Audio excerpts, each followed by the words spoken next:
Good morning, everyone. Thank you so much for joining us today. We sure appreciate it.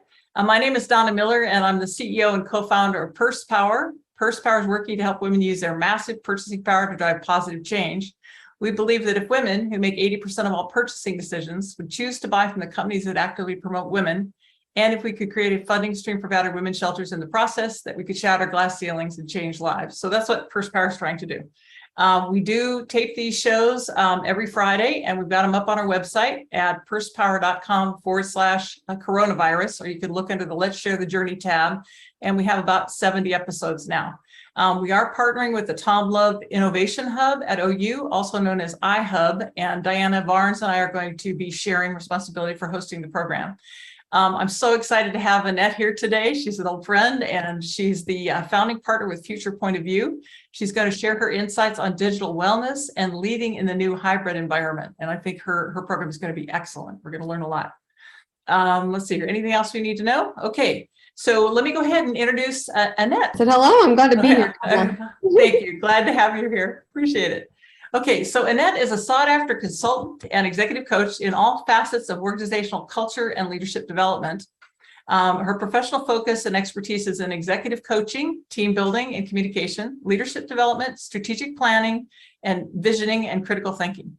She is the founding partner of Future Point of View, which is a huge technology consulting firm, very key firm internationally, from what I understand, right, Annette?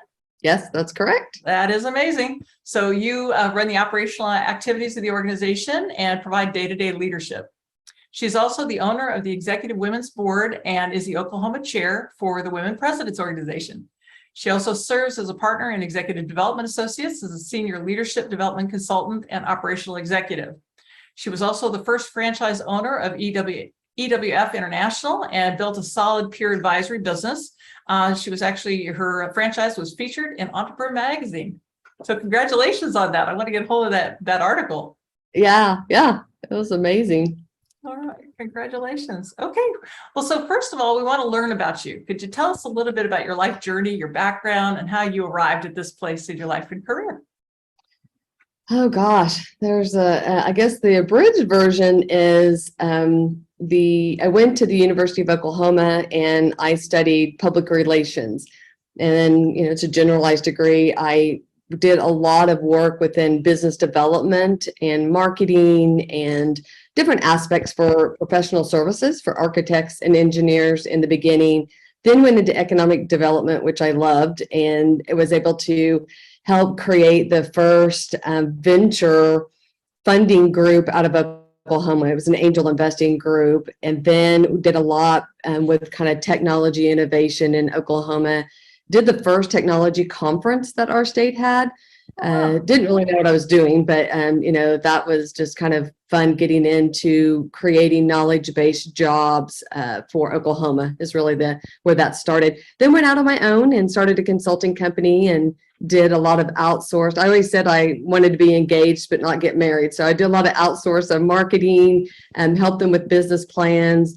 What I learned in that kind of phase of consulting was when companies came to get help, really what was happening is the leadership was struggling. And that kind of opened up the world of executive coaching and training. And I just started getting certified in everything I could and started my coaching and kind of organizational development career, which wasn't a thing when I was in college. But so I kind of came in it backwards and I've been consulting ever since. And in 1999, I got into the peer advisory group business, which was the EWF franchise, and have been doing that ever since. Still do that now. So I just have groups of executives that meet monthly, and they learn from each other. I do education. I'm kind of their coach, resident coach, and then we do lots of things throughout the year just to help them really stay abreast. We met weekly when it was the pandemic because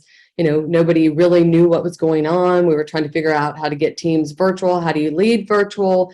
Then it was keeping people motivated. And so we kind of went through kind of an interesting thing. And I've always just been an advocate for women in leadership and business and how to really grow and climb. When, you and I kind of our paths crossed because we did a lot of the same things and did some leadership conferences, the Women Presidents Organization, which is a phenomenal organization as well. And then the Women on Boards, which is also an international organization that we've kind of chaired the Oklahoma event. And so it's very eclectic, but the strands really kind of have been pretty connected. And FPOV, Future Point of View, came about. My husband speaks on technology and does technology strategy work, and he was doing his thing. I am on the people side. And then our paths started crossing where, you could do the best strategy, but when you deliver that to your executives, it doesn't mean you're going to successfully be able to roll that out or execute on it. And that's where culture and employees come in. And so, that's where we really started working really close together and built, a really great firm. And we do a lot of different things. We have 4 practices. We have cybersecurity, which we do a lot of work these days on that. We had advisory and integrated strategy. Then we have a modernization practice and a decentralized IT practice. So I like to tell people we try to get people not to be the Blockbuster of their industry, because at some point, Blockbuster missed the whole Netflix. Things are going to be streaming, and so we really try to keep people from being obsolete, using technology, adopting tools, understanding where things are going. And then there's what we're going to talk today is the impact of that, just that digital wellness.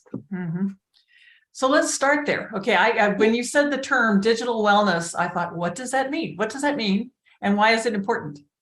It's really important, and it was even before the pandemic. You were seeing people that were engaging with machines and laptops and tools more and more, and I think the pandemic just like 10x'd it, right? Just made it go faster. So digital wellness, it's like the optimum state of health and well-being for individuals that use technology. And it's that fine line of how do you use technology to achieve, be efficient, but also you have to maintain the balance, because humans were not meant to interact with machines all day long. And so, you hear Zoom fatigue, or, we were just talking about when you have mastermind groups or advisory groups that went complete virtual, you lose an aspect of connectedness that you cannot replace, even if you're doing the best of you can in a Zoom environment like this. There's still an aspect of connection that's missed. And so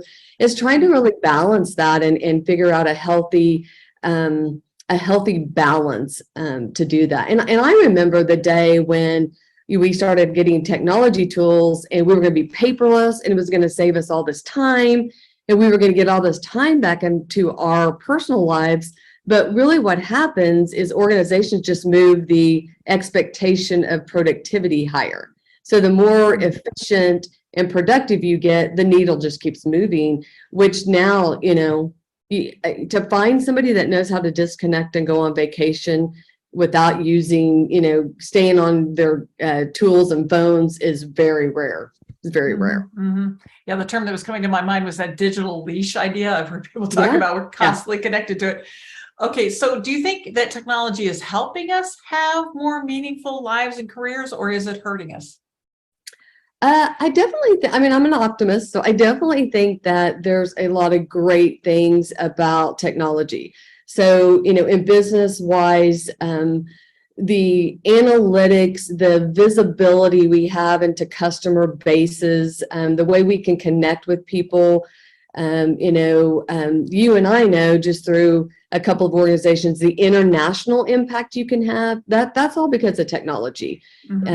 People can make money in their sleep, as they say, that's all technology. Personally, there's so many things you can do. I run a lot of my life through technology, whether it's, Amazon keeping my grocery list and then placing it for me. And a lot of people are doing their groceries, where they just drive up and pick them up, or they're dropped on their porch. I did a big experiment. If everybody knows Blue Apron, it's that, food service that they drop on your front door step. I tried to Blue Apron my whole life just to see what that would be like. And some things I like, and some things I personally like going to the grocery store by my, going to do that. It's a kind of a stress relief, something to do. But using technology, my mom had a car, fender bender.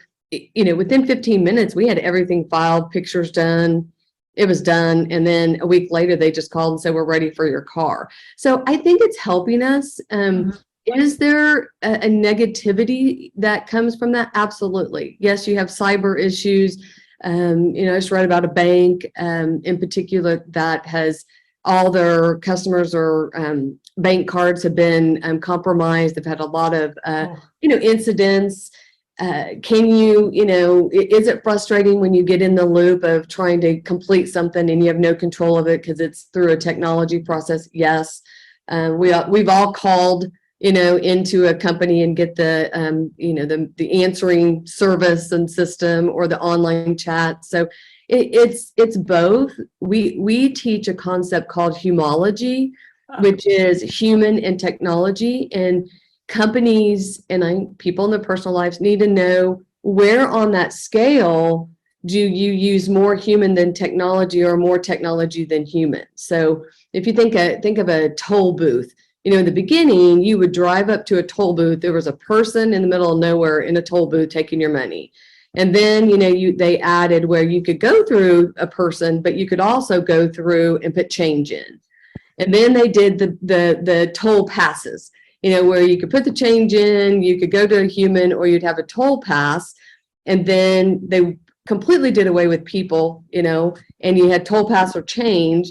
And then they connected states, right? Like I can go into Texas and Kansas. I can use my same toll token to get into all those states. They charge me. And now in Oklahoma and Texas, they don't even have, it's all toll pass. They're not exchanging money. So that's an evolution of a humology scale from completely human that now it's completely using technology. And it's not always one or the other. It's usually a balance somewhere along the line. So you just have to ask yourself, where do I use human versus technology? And what am I trying to accomplish within what I'm doing? And I think that's a lot of the digital wellness. We tend to just go completely over to technology and then go, oh, wait a minute. We're losing a lot of aspect of that human connection, especially culture in organizations. That's the hybrid culture. Now you have hybrid culture, hybrid meetings, and it's just a different balance that you have to strike. Well, it's interesting. I've worked in companies that were cold as ice and all technology, and I've worked for companies that are very warm and caring and hand-holding with their employees, but very cost inefficient. And there is a balance somewhere in the middle that you need to decide who you are and what you want. Okay, so how does this heavy use of technology and our expectation of being connected all the time impact our minds? I've got a kid that problem solves really fast, but attention span, I'm wondering how it's affecting us and our kids. Yeah, I think it has a huge impact. That's probably one of the main concerns of, and I will say, even though this is, my area of expertise of consulting, I'm probably the lab rat that we need to be testing on, because I always have my phone, I'm always, and I can give you all the excuses or reasons and justifications why I think that's, helpful for me, but it is doing something with our focus. And there's research on the brain that really talks about what are the things you can do at one time that efficient, because we can't really multitask. All things aren't equal when it comes to multitasking. Mm-hmm. And I did an article one time and I spent 2 weeks and I wouldn't multitask.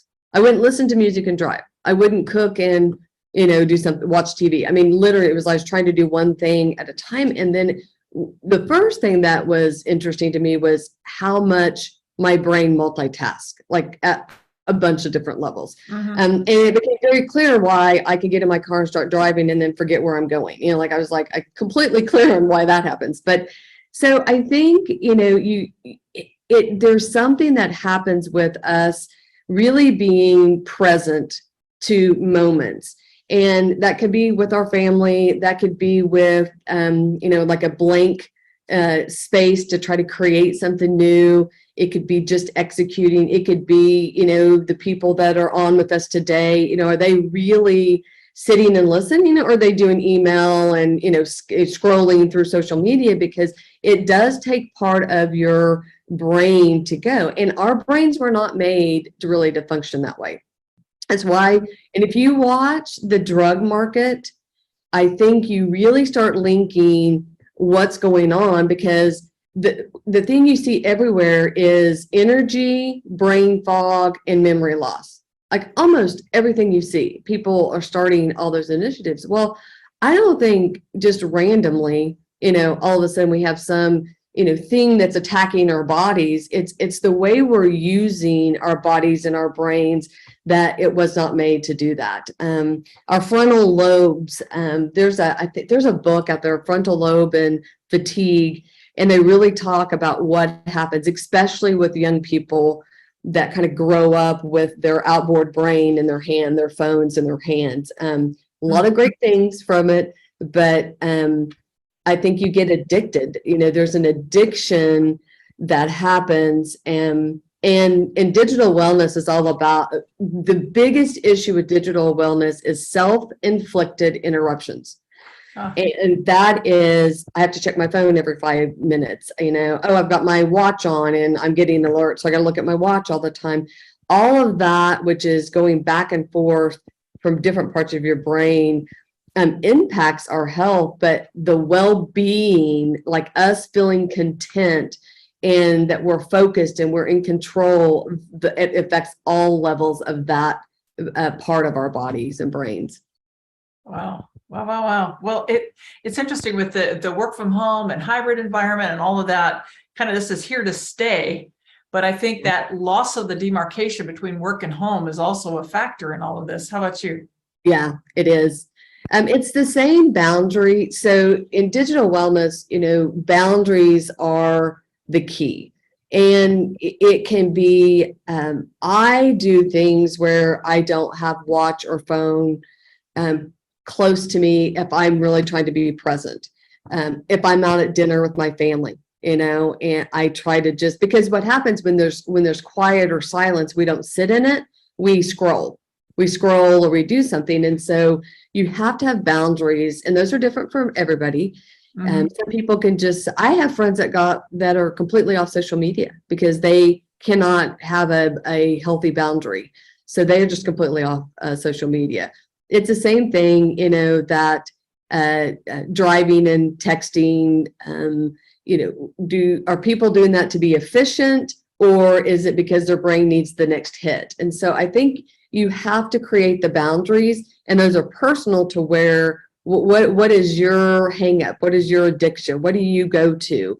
I was finding myself, I couldn't come up with words. It was like, I can't think of that word, or it's interesting to me because I know it's linked to everything's provided for me when I scroll, right? When I scroll and do research, I don't have to come up with any, I don't have to use that part of my brain. And then when I switch from doing that to then trying to have a conversation, I got to kick in, my brain's got to kick in to that piece of it. So boundaries, I think, are huge. You have, if you work from home, which people have had this problem for a long time, you really need to have a very dedicated structure to how you're going to work from home.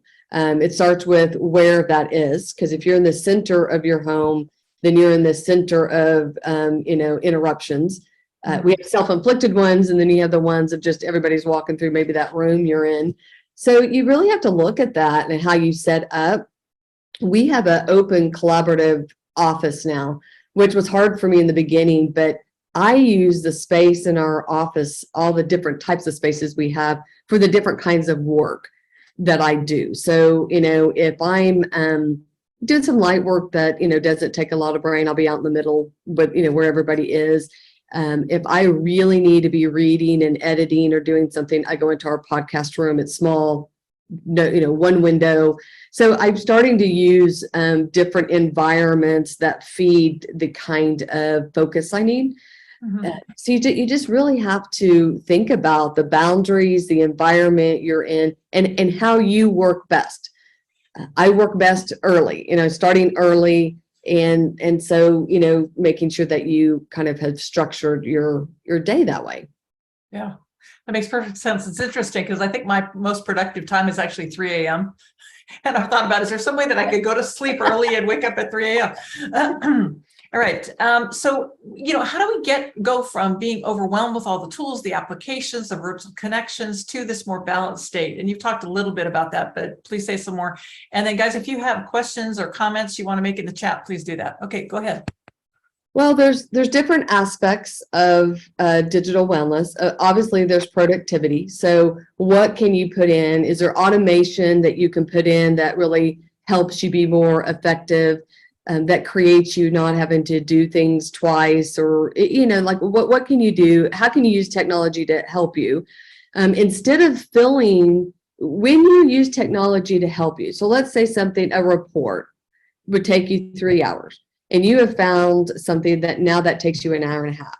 Well, instead of taking that other hour and a half and grinding just more, what can you do with that hour and a half as a gift back to you? Like what would be helpful for you with that time that you save? So I structure my week in a 4-day work week, which is my productivity meeting time. And then I have one full day where we have internal meetings. And then I have a full, probably 5 hours that is open white space for me.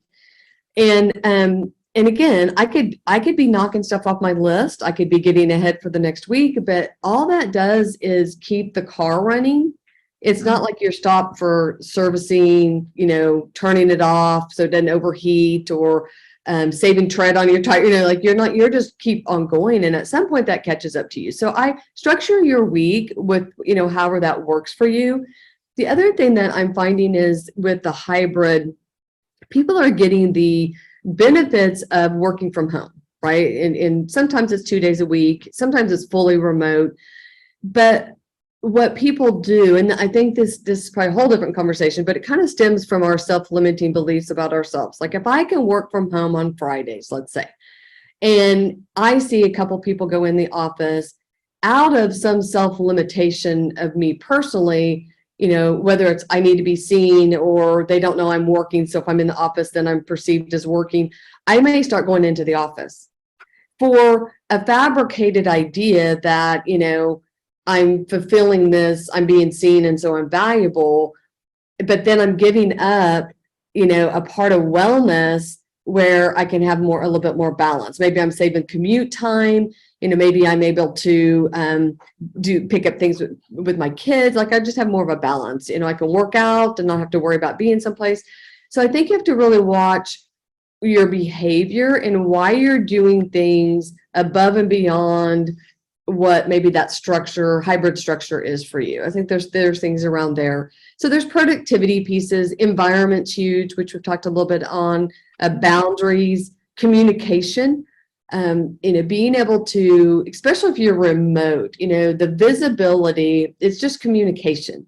So giving people a Friday update. We have a lot of people in our office that do Friday updates, and it's just like hey, just so you kind of know what's going on in my world kind of update. It's not very formal, but you're going to see, and even though might not see that person, I know what's going on. I'm in tune, and I feel like we've been in the same room. So communication is really key, and making sure it's consistent. And when people feel like they all say, "Oh yeah, I think my communication is great." I go, "Well, you need a times 4 it, because it's usually not. I mean, you feel like it is, but you need a times 4. What your output is." Relationships is a completely different aspect of digital wellness. And like you and I live in the same town, we see each other more on video than we do in person, which is great, right? The positives are we can stay more connected when maybe our lives are in different seasons, or we're really busy, or we're traveling a lot. But when we see each other more in person, that's when relationships start to deepen, and it's a different level. So you have to balance whether you're leading a team and how you connect with people in person, more on video. And if you live in different places, one-on-one video sometimes is great to do, and not really have an agenda. We're just getting on as if we're having coffee or something. So you have to look at the relationships. Mental health and physical health are two other aspects. So if you're sitting more, if you are feel like you're just plugged into the video, in our office, it's funny because we have windows all the way around it, but no matter what room, every once in a while you'll see people going by, walking. They're outside walking. They're just going to take a short break walking. Yesterday was a meeting, and there was it wasn't a young kid. It was a guy. He was skateboarding. I mean, he would go by and then turn around and go by. And it must have been his noon exercise. He probably loved to skateboard. So you've got to do things in the and space.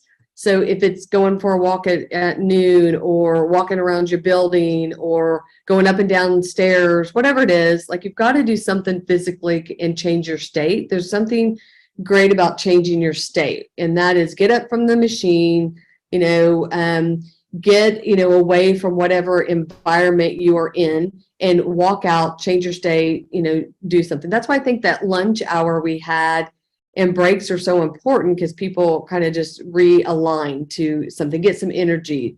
And then mental health, it is something that we're going to see on the rise. I really feel like taking time to figure out and assess your mental health. And it doesn't have to be, I'm diagnosed as something. Like, just, where are you fatigued? Do you have fear in the back of your mind that you're not really aware of? I had breast cancer, and I am free and clear, but I will tell you, I think about it every single day. Yeah. And am I clear today? And I became very aware of that when I would get my annual checkup, and then they would say, you're clear. How relieved I felt. So we're still in, a COVID environment. There's still things happening. You may have family members that have serious illness. Like, check your mental health, whatever state, and attend to that. Maybe it's counseling, maybe it's a coach, maybe it's just you need to get with friends more often. I know for me, I'm an extrovert, and like, my husband's an introvert. And during COVID, it was like the best case scenario for him. He was like, this is He loved it. yeah, and I liked it for a while, but then I really started seeing not having those connections and doing things which fed me. It feeds my energy and my psyche. I really had to think about that. But I'm also kind of in the lazy, I don't really want to go, I just want to go home. But I'm making myself engage and do things outside and with friends and make plans and go through with it. And then I see that, okay, yeah, that's feeding me. So I think you really have to look at mental and physical health, so that, you really, really are not letting that go to the wayside. And then just your digital skills. I think, really understanding, making your digital skills to the next level, because everything is going to apps. You can get a haircut by, saying, hey, I would like a haircut. And then they go, all right, you're 10 minutes out, come. Your insurance, everything you're doing now, every medical, place has a portal. You can see your test results before you meet with your physician. It just is here. And you really just need to up your digital skills, because I think, if you're having to present or do an interview on Zoom, or use your phone to, work through a process, when you feel more, I guess, digitally prepared, it's a lot easier. You don't have the stress or the, what, this isn't going to work. So those are some areas I think that would really help people kind of find that balance, and how to manage what's going on. Yeah, it's critical. And you're bringing up all kinds of things for me. I've got 12 other questions I hadn't planned to ask you, but one of the things I was thinking about is women staying connected, being visible in order to be promoted at work. seems at risk in this hybrid environment, to your point. So is there anything that women should be doing specifically to make sure that they get the visibility they need with the leadership? Two things. And this is just work related, communication. So what are you doing what are you producing that's creating visibility for you? So this is a great time to look at creating dashboards, understanding the data maybe that you have control of and giving insights to that, learning things and then sharing that. You may finding automations that work for you, and you can do this on your own. You can go find coaches that help you, but I would look for upping your digital skill sets, which we call Centaur skills, which just you're equipped with certain level of, it's like a power user of something, right? Look at Power BI, start reading about things. So to up your visibility does not have to, just because I'm in person with you doesn't mean I'm providing value for the company because I'm present or you see me. You may see me 10 hours a day, that doesn't mean I'm doing anything significant. So the visibility of putting together dashboards, presentations, sharing, insights into industry news. Hey, this is what competitors are doing, whatever your area is. Those are things that that's providing value to your organization, which is what gets you promoted, really. And, we used to talk about it, Donna, if you remember, when we would try to sell pay for performance, like, don't worry about people are just here at a desk for 8 hours. What are they getting done? Like, what are they accomplishing? Mm-hmm. Well, now in hybrid worlds, companies are struggling with making people come back to the office, and then people just leave, so you got this great resignation. Well, they're aligning, they're not just, having meltdowns, they're aligning with companies that are supporting their boundaries and balance. So I tell people that I coach, do not worry about the clock in, clock out. Don't worry about, you feel like they're not present. Go and set expectations of what they have to get done. Now, if they can get done 20 hours of work in 10, good for them. Don't give them then 10 more hours, because now you can get 30 out of 20. And like that equation, which is how corporate America works, that doesn't work. Let people reap the benefits of them being efficient and good, because what happens is when they reap the benefits of, I did 20 hours of work in 10 and I get the benefit of that, they don't want to lose that. They want to stay engaged, and they will stay with you because the harder they work, the more benefit they personally get. And leaders in 50s and above that struggle with that concept, and it's just kind of silly to struggle with that. So I would say, women just need to look at how are they showing the value they bring, and I would elevate that communication and visibility with your team. I'd have your team do a lot of the same things that you're doing. If your team is if I have 10 people that report to me and they're all doing that for me, then it's like 11 of us in our area that has elevated the visibility of what we do for an organization. Very good. Very good. Okay. I'm going to ask you one last question. I want to open it up for everybody to have a discussion. So the country is so divided right now. Do you think the digital world is helping us, hurting us? With Facebook and that people feel like there's biases in the technology and. Yeah. Interesting for me is I love when everybody gets a voice. Like if you want to talk about helping diversity and inclusion, the social tools are incredible for that, right? And I think we all learn. We see, we all have a perspective and experience, and it's all correct. What your experience of your career and what has happened to you is legitimate, and everything that, just because I don't have that same experience doesn't mean I can say, well, that's wrong, Donna, because it's your experience. So I think we're all learning because of that platform. We're all learning what to do with that information. And right now, I think everybody feels like they're the judge with, the gauntlet, and they get to judge people. And so you see a lot of judgment, and people do not know how to debate and build influence. And so what I see, just from what I do, is what happens in organizations and has been for a long time is, people really do not know how to build influence to get people to understand or even bring somebody over to their side of thinking. So I think we're just in this experiment of everybody learning what's working, what doesn't work.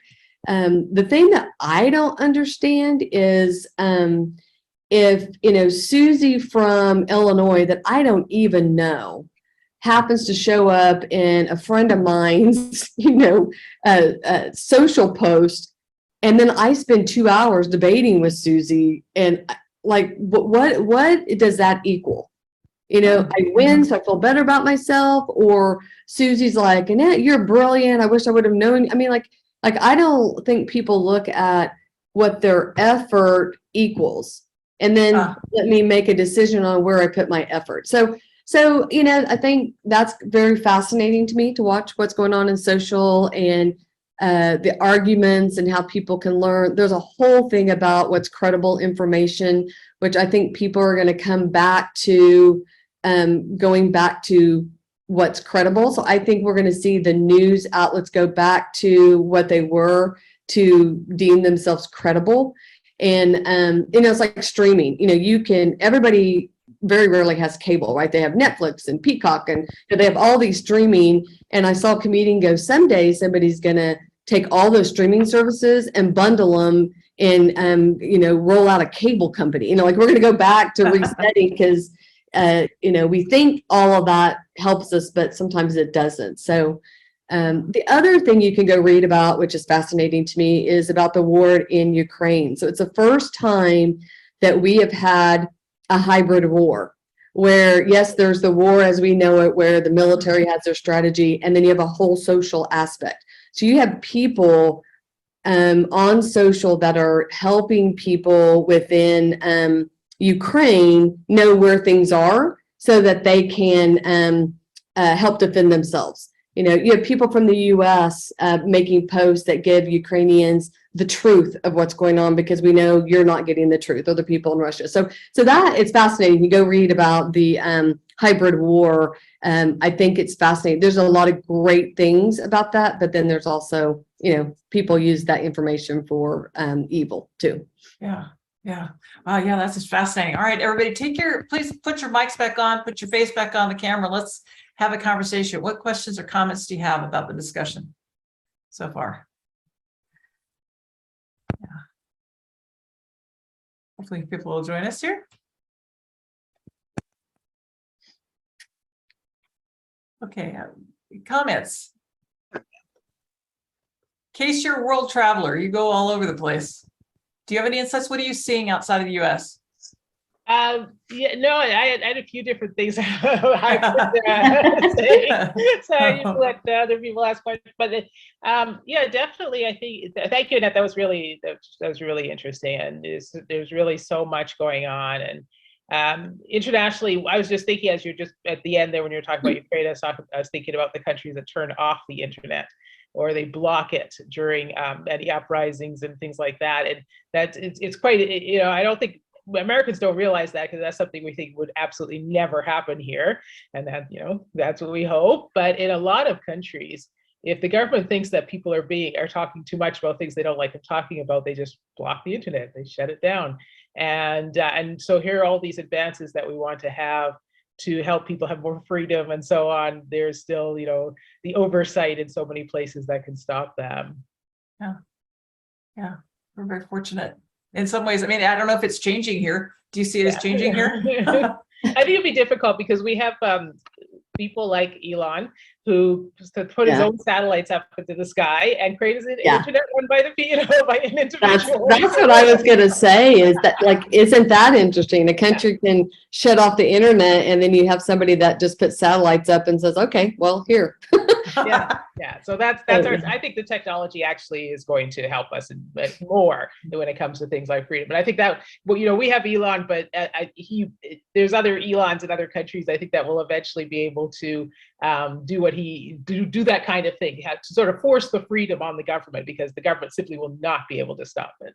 Mhm. You know, that talks about like citizen journalism, and, you know, like we do citizen data science education training, you know, citizen automation, which just is teaching the person that doesn't have that expertise how to operate within that realm. And I think there's a whole citizen influence, citizen, like you just said, the polarization, and, you know, if you go political, I think people are trying to figure out how, just, even though I'm not a lobbyist, how can I really make a difference in some area as a citizen? And there's, and you got to have the skill sets to do that. And there's not like I can enroll in a course, you know, to be an influencer on X. And so I just think that's evolving, and it looks messy and it doesn't feel great right now.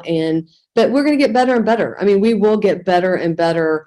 And, you know, our cancel culture, you know, which is what you were saying, you know, Donna, with purse power, is let's, you know, you don't want to cancel people, but what you want to do is vote for and, you know, support. And that's what I think will happen is when, you know, let's just take a group or an organization is doing something that people don't agree with, you know, they will suffer greatly just because people will leave, you know, they will leave. And I think it will be a vote for instead of, you know, a vote against. And right now we see the vote against, and it just doesn't feel great. Even if you support what's going on, it just doesn't feel good. So, you know, I think it'll turn. We'll get better. Yeah, boy, I sure hope so. I hope so. Other comments or questions, guys? Interactions? I had a question. It was in regard to something, since Case brought up Elon Musk, and Annette, you had talked about going to the office and brainstorming and how that had collaborative feel to it. I think we have a generation that will probably, if they're office workers, will probably never go into an office. The nomad lifestyle seems to be very present and popular. And I'm wondering, with the new generation who might not ever go into an office, how would the innovation look for it? The one thing that Elon Musk was saying, he wanted people back in the office because that's how you innovated. You had all that creative energy. But do you think that the innovation will get less as these young people never touch each other, see each other except through a camera? Or do you think it'll just be a new way of learning how to innovate? I think we're going to get better with innovation. It's the transition of how are we going to not fax things and we're going to email, you know, like we've gone through this before. So I think we're going to get better at innovation. The problem is people don't have the skill set. So that's really what we do in our organization. We use smart boards during meetings, so everybody feels like they have the same board. They can write from anywhere. They see everything that's going on. If you're in a meeting with us, you have to have your camera on your laptop. We may have 6 people in a room, but we all have our laptops with cameras for the 6 that aren't in the room.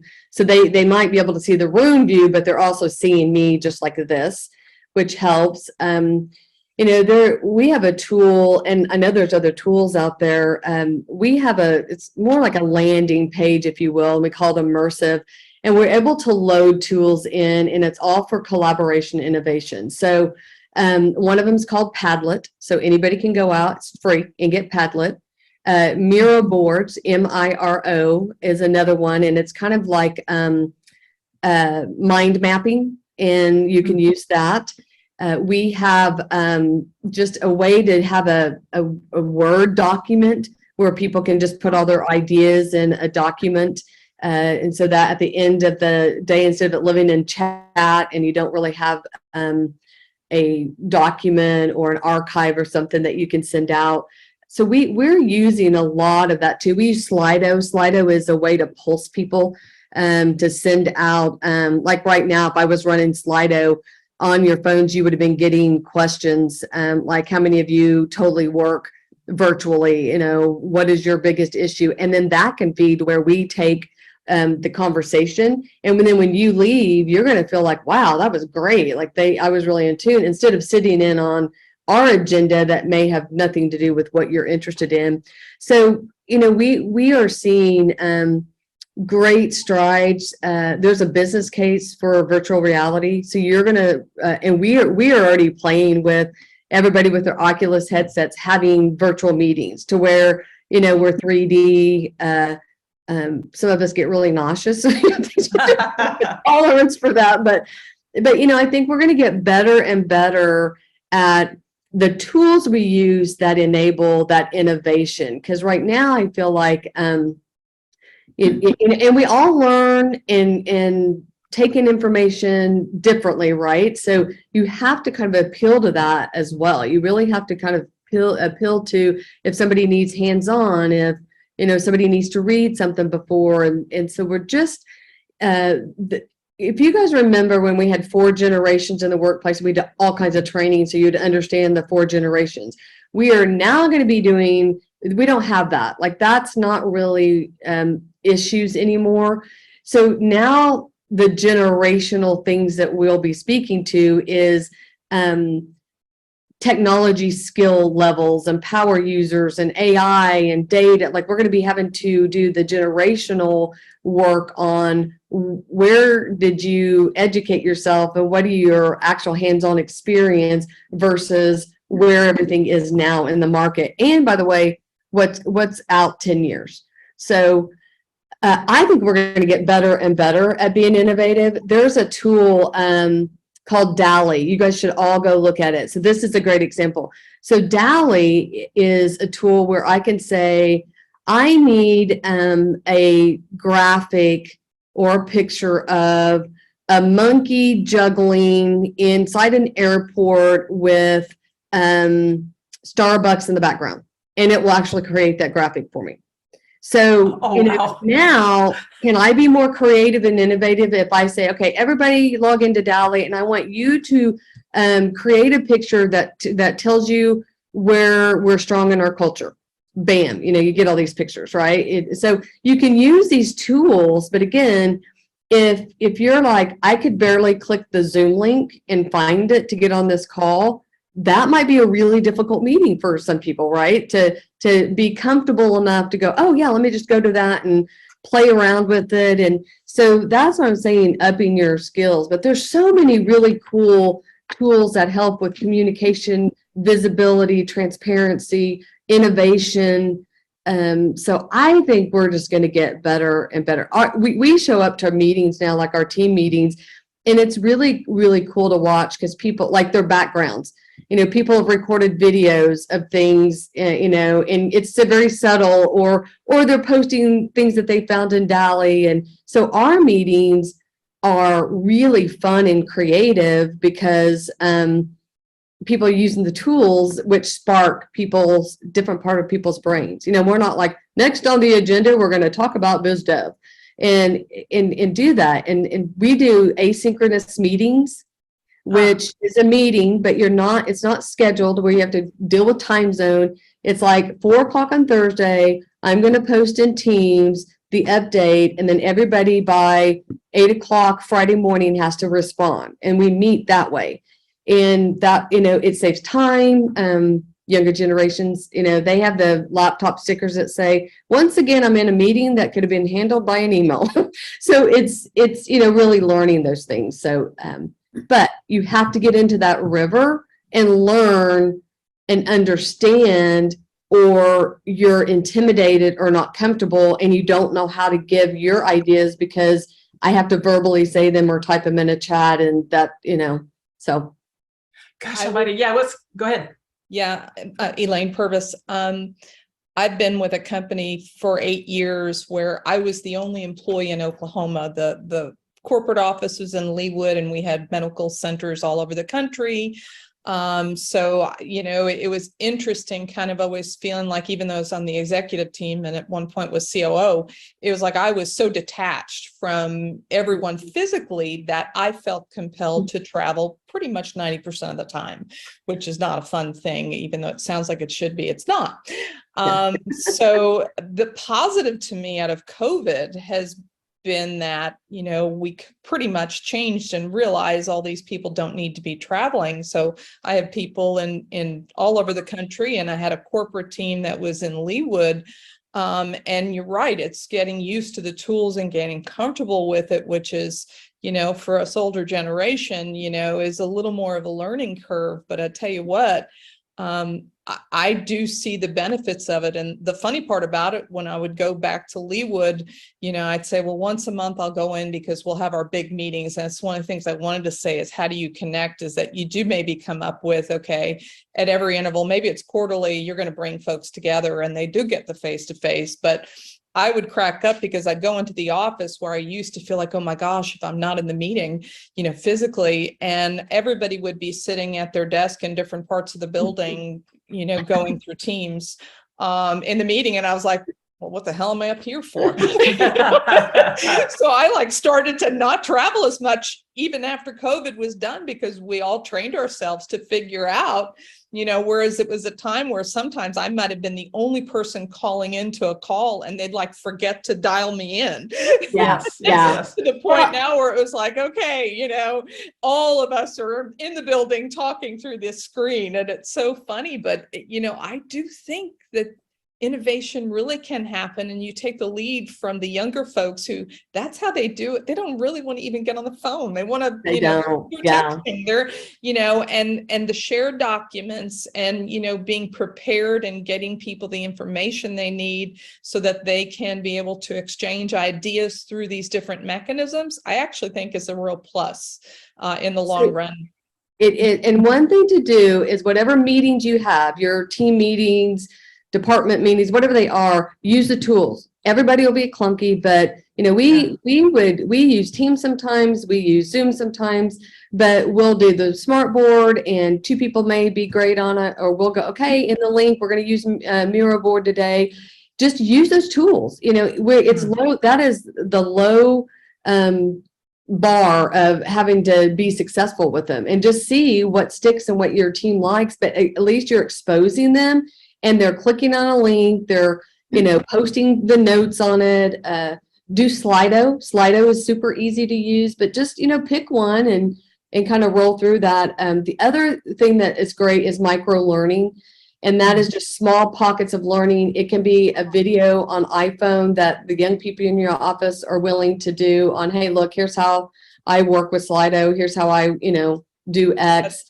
And just have micro learning. So they can be, I can go out and self-serve those to myself, and then we can also get on a Zoom and have a micro learning. So we are starting to do a lot more. When I talk about building those Centaur technology skills, sometimes if you come to my office in our studio, there'll be 3 or 4 people with their Oculus on, and they're trying to have a virtual meeting, trying to figure out how to do that, and that's what you need to do. Even though they don't need to do that because they're all sitting right here, they go in to experiment with the technology. So you just have to be willing to, invest the time in.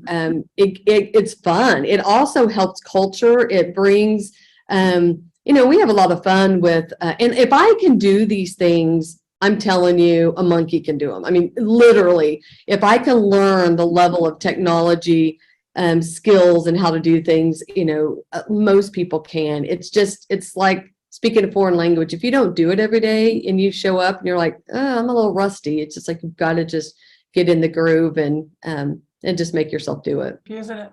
Gosh, we could do a whole show on this. We're running out of time. All right. So I want you to share your top 3 learnings and the top 3 actions you want us to take coming out of the meeting today. I think if you're talking about the digital wellness, first of all, you have to be aware of where you get tripped up. So pay attention to your self-inflicted interruptions, on your watch, on your phone.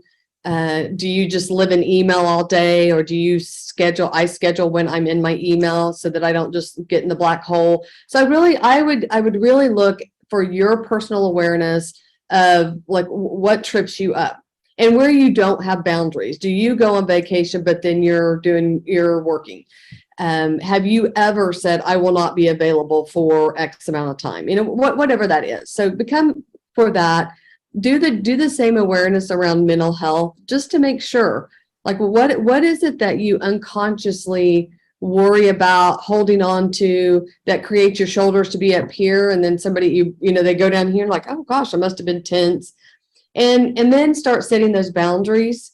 Look at your work week and schedule your work week so that you are using the same part of your brain, not firefighting, but using the same part of your brain, and protect yourself, really protect yourself for those things. So, I mean, that would be the first thing I would say. The second thing that I am really focusing on right now is just communication visibility. And this could be to your team, your organization. This could just be for your business, whatever that is. And maybe you have a side hustle, a passion, it doesn't matter, but where could you provide value? And what is that? Is that writing a blog? Is that creating a dashboard? Is that learning how to use a couple of the tools we talked about to put into your meetings? Is that putting a task force together with people across a few divisions that would help your company learn how to use some of these tools better? Is it just having micro learning? Is it lunch and learns to where you can really figure out who has what skill sets on your team, whatever it is, and come up with what you can do that raises your game around communication, visibility, and value. And you can get more clients, more exposure, maybe it's awareness about something you're, really engaged in or passionate about. But those would be the things that I call those foundational. And, and maybe you just never go on LinkedIn, maybe you in business just never go on LinkedIn and figured out really how to use that. Like, just, spend a month and say, my learning this month is LinkedIn. I'm going to figure out how I can use LinkedIn and to, help me in what I'm doing. So those would be things I would do. Onboarding, we did kind of a learning, which is how can we onboard, interview, kind of go through that discovery, and then onboard somebody that then they're really successful within our culture and organization. And it probably took us 8 months, but we really focused on that, and it's like a high value. And even if we go through a discovery and decide not to hire somebody, we now have an advocate out in the world that's going to go work somewhere that's going to know what we do. And so that those are the things. I mean, just probably the quick and easy ones that I think of. Gosh, this has been a terrific interview. Thank you so much. Thank you for sharing all your knowledge and experience. It's been fascinating. I hope everybody enjoyed it. We've reached the end of the time here, so I'm just going to say thank you. Anything else you want to add? No, it was just great to see familiar faces. And Elaine, I haven't seen you forever, so she's brilliant. And Micah, I grew up with, and Lou, yeah. So, and then new friends. And so anyway, this has been great to be on here. Donna, thank you for having me. Thank you for being here. All right, you guys, we have our networking session next week. And then the Friday after, I've got Rhonda Bear coming on, and she's going to be talking about going from being an addicted prisoner to an advocate for the imprisoned. She's going to be fascinating. It's going to be wonderful. I want to remind everybody that we are partnering to implement a brand new program where we're helping underrepresented, underprivileged people get into high-tech careers, making 6 figures within 3 to 5 years of going through the program. And we're partnering with McLaren Cares. If you know of any companies that could use this, would really love to get more diverse technology talent, I'd love to talk with them. Please like and share our social media pages. And most of all, please remember, purse power, we have it. Let's use it. Thank you again. Appreciate it. Bye. Bye. Thank you, everybody. Bye. Bye. Bye-bye.